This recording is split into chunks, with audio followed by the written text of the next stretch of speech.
22 Syawal 1443 Hijriah, 23 Mei 2022 Masehi. Masalah kas masjid untuk keperluan TPA. Bagaimana hukum menggunakan uang kas masjid untuk keperluan fasilitas TPA, Taman Pendidikan Al-Quran, seperti untuk karpet, spidol, papan tulis, dan lain-lainnya, yang mana TPA tersebut berada dalam masjid? Jawab, diperbolehkan apabila uang kas tersebut untuk kemaslahatan, itu saja, bukan untuk khusus bangunan masjid. Gempa waktu sholat. Ketika gempa melanda Nusa Tenggara Barat, maka disusul gempa-gempa setelahnya yang berulang kali, bahkan gempa kerap kali terjadi ketika sholat berjamaah berlangsung. Pertanyaan, ketika gempa terjadi sedangkan kita dalam keadaan sholat, bolehkah kita membatalkan sholat? Jawab, boleh. Bahkan wajib jika dikhawatirkan akan membahayakan dirinya atau akan membahayakan harta atau nyawa orang lain. Misalnya kalau tidak segera membatalkan dan pergi dari masjid, masjidnya ambruk gitu loh. Kan nggak tahu namanya orang. Dari kejadian di atas, apakah dapat dibenarkan jika kita tetap nekat meneruskan sholat dengan keyakinan mati dalam keadaan tertimpa reruntuhan adalah mati syahid? Apalagi dalam keadaan sholat, sedangkan kita masih memungkinkan untuk menyelamatkan diri. Nggak mau menyelamatkan diri, membiarkan dirinya biar ketimpa masjid. Gimana seperti itu? Itu tidak boleh. Ini kan, yang seperti itu tidak dibenarkan, tidak boleh. Kayak seperti bunuh diri. Nah, sebetulnya dia bisa menyelamatkan diri. Berbeda, dia itu sudah usaha menyelamatkan diri, kemudian belum sampai keluar dari masjid, masjidnya sudah nututi dia, ketimpa masjid yang ambruk, seumpama seperti itu. Masalah perhiasan bagi wanita yang belum menikah. Bagi wanita yang tidak bersuami atau tidak bersuami, benar. Bagi wanita yang tidak bersuami, apa saja bentuk make up yang diperbolehkan dan yang tidak diperbolehkan, diperinci. Jika dianggap sebagai alat untuk berhias bagi wanita, maka tidak diperbolehkan. Tapi kalau hanya untuk sekedar perawatan dan pengobatan, maka diperbolehkan. Orang itu kalau belum menikah, wanita ini jangan bermake up. Karena make up itu untuk suaminya. Kalau make up itu untuk orang-orang di jalan-jalan, namanya itu jual kepala, biar semua orang lihat semuanya. Ya, itu enggak boleh. Wanita itu mahal harganya, jangan dijual murah. Karena mahal harganya, maka disimpan rapat, jangan dipamer-pamerkan. Nanti kalau tergores, nanti kalau dicuri orang, makanya jangan diperlihatkan. Ya, kalau sudah punya suami, malah bagus bermakeup, berdandan untuk menyenangkan suaminya, dapat pahala.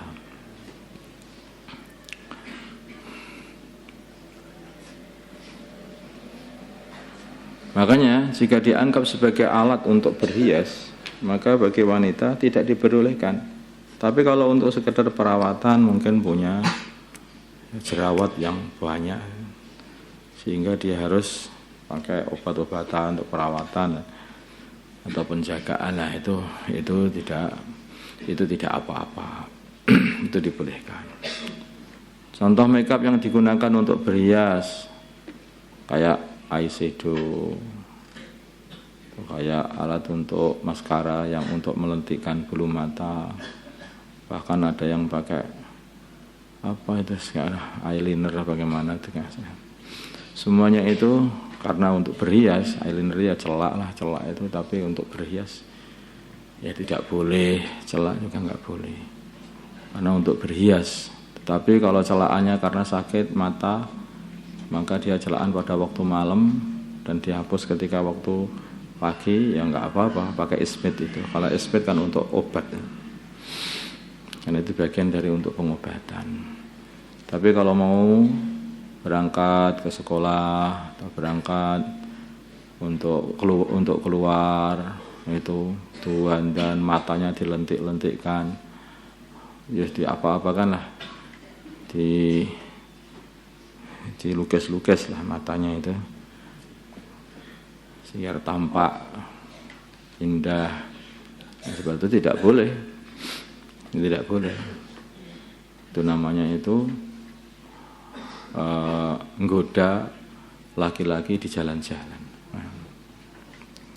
Bahkan minyak wangi wanita itu tidak sama seharusnya dengan minyak wangi laki-laki. Kalau minyak wangi laki-laki itu yang strong, itu nggak apa-apa. Tapi kalau minyak wangi wanita itu yang baunya kecil begitu, sekiranya tidak membuat, sekiranya bisa menghilangkan bau tidak enaknya, badannya tidak enak. Gitu saja. Yang kecil gitu, yang lembut itu jangan sampai wanita minyak wanginya yang keras sehingga jarak sekian meter masih lewat itu saja, masih belum hilang baunya. Seperti itu tidak, ini juga tidak baik atau tidak boleh, bahkan tidak boleh. Kalau sampai mendatangkan fitnah, ya itu haram jelas. Apalagi kalau jalan itu di depan para laki-laki. Semuanya itu ada aturan. Kenapa kok dibuat seperti itu agama? Biar selamat. Nah, biar selamat. Wanita itu harus diselamatkan. Bukan dibuat untuk dipamer-pamerkan, bukan. Wanita ini harus selamat. Barang itu kalau mahal, itu mesti ditaruh di tempat yang paling aman. Ya dah. Duit itu penting nggak? Duit penting nggak? Nah, kalau duit penting, adakah orang itu yang naruh duit itu di jalan-jalan? Atau mungkin duitnya itu di tali kemudian ditarik di jalanan, biar orang semua melihat. Ada ya? Nggak ada. Semua duit itu dimasukkan di dompet, dompetnya dimasukkan di tas, dan tasnya dimasukkan di lemari. Lemarinya dikunci, dimasukkan di kamar, ya, dan kamarnya dikunci juga. Itu karena perkara yang mahal, mahal. Tapi kalau perkara itu perkara murah, maka itu ditaruh di pinggir-pinggir jalan. Itu enggak apa-apa, itu perkara murah. Kayak tai-tai kuda itu, pinggir-pinggir jalan. Makanya barang mahal, kita mempunyai berlian. Berlian itu barang mahal, enggak bisa berlian itu kamu taruh di sembarang tempat. Tempatnya saja istimewa dan disembunyikan, tempat bahkan dimasukkan dalam berangkas supaya tidak diambil maling. Nah, itu barang mahal. Semua barang mahal dijaga. Semua barang murah itu dipamer-pamerkan. Ya, barang murah itu dipamer-pamerkan. Kayak sandal-sandal jepit itu digantung-gantung di toko-toko itu, ya. Karena barang murahan, ya. Ada nggak kalau emas digantung-gantung di toko-toko? Nggak ada. Yang ada itu sandal jepit, ember, jeduk, tuh digantung-gantung tuh. Kamu lihat toko-toko di Temboro juga begitu.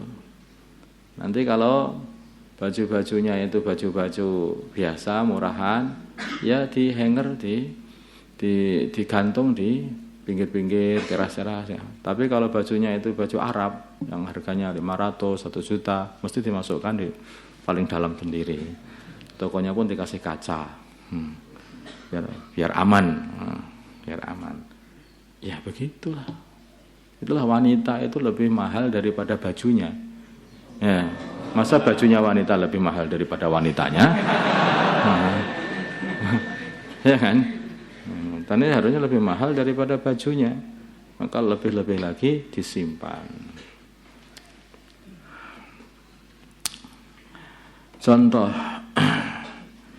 Contoh yang yaitu perawatan, untuk perawatan dan pengobatan, masalahnya seperti ini, krim yang dipakai untuk menghilangkan bekas luka atau bekas jerawat atau seperti itu.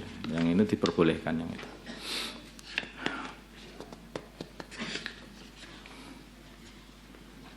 Masalah mencukur jenggot. Bagaimana hukum mencukur jenggot bagi seorang laki-laki? Jawabnya, menurut nas Imam Syafi'i, ya, yang dinukil oleh Imam Ibnu Rif'ah dan Shahibul Buhyah, mencukur jenggot adalah haram. Mencukur jenggot adalah haram. Pendapat ini adalah sesuai dengan a'immah salasah, seperti pendapatnya Imam Abu Hanifah, Imam Malik, dan Imam Ahmad. Jadi semua madhab 4 itu sudah sepakat, imam madhab 4 itu sepakat bahwa mencukur jenggot itu adalah haram. Ya kalau namanya orang itu pengen mencari ulama yang menghalalkan, ya tidak, yang menyunahkan tidak ada. Nah, yang mengatakan baik nggak ada. Yang mengatakan apa? Ada ulama yang ringan pendapatnya, bukan sampai haram, tetapi adalah makruh. Seperti pendapatnya Imam Nawawi, Imam Ghazali, Syekh Zakaria, Syekh Ibnu Hajar, Imam Ramli, Syekh Khatib Asy-Syarbini, ini makruh. Paham maksudnya? Nah, jadi ya kayak ngerokok itulah.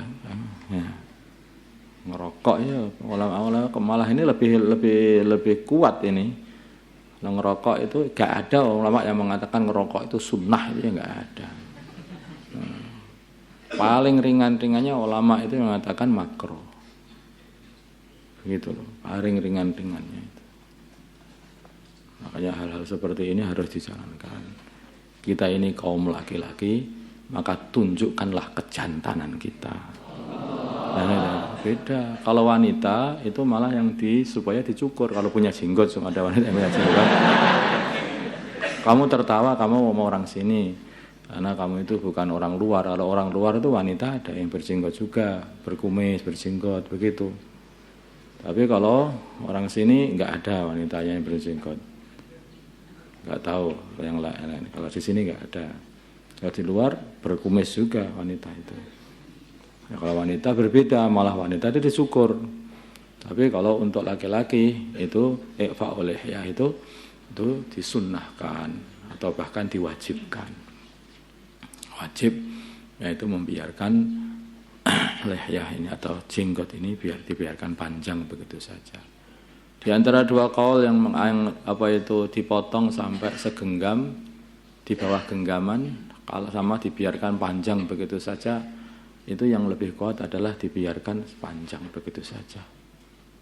Nah, semakin dibiarkan aja, biarkan mampu. Ya. Makin panjang ya makin berjenggot. Gitu saja lah. Ya, itu katanya kan jenggot itu kan malaikat.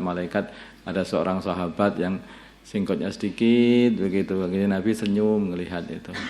Maka begitu beliau sahabat ini, kenapa begini senyum, apa enggak suka dengan jenggot saya, malah dipotong jenggotnya.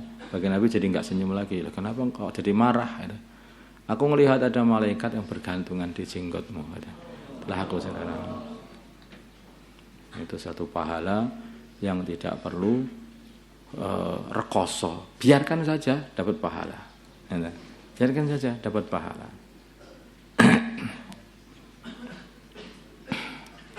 Bahkan termasuk kumis, yaitu kumis, mencukur kumis itu juga enggak boleh. Dalam mazhab ini kumis itu bukan dicukur, tapi hanya dipendekkan, saja. Makanya laki-laki, untuk laki-laki, paham ya? Ini untuk laki-laki. Jadi jenggot dibiarkan, kumisnya itu hanya dipendekkan. Itu zainnya orang Islam.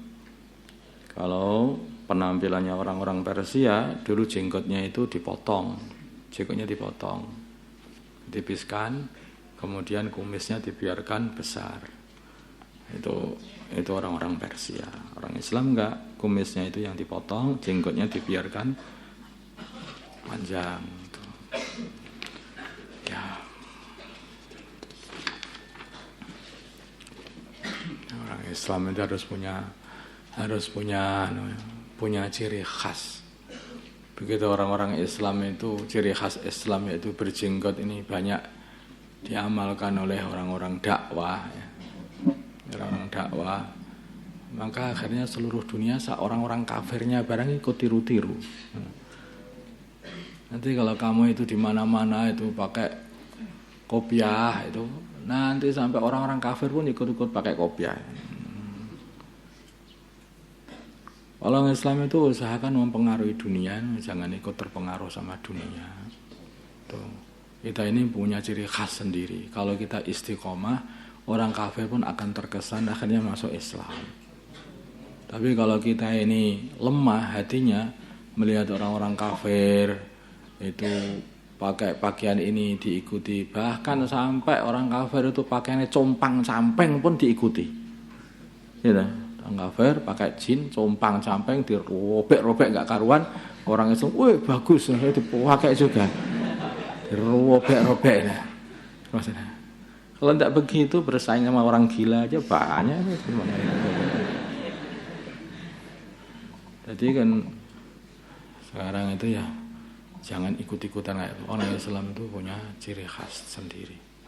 Tunjukkan.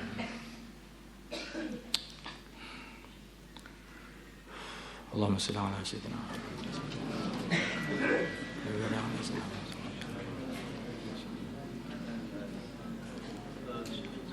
Alhamdulillah.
صل وسلم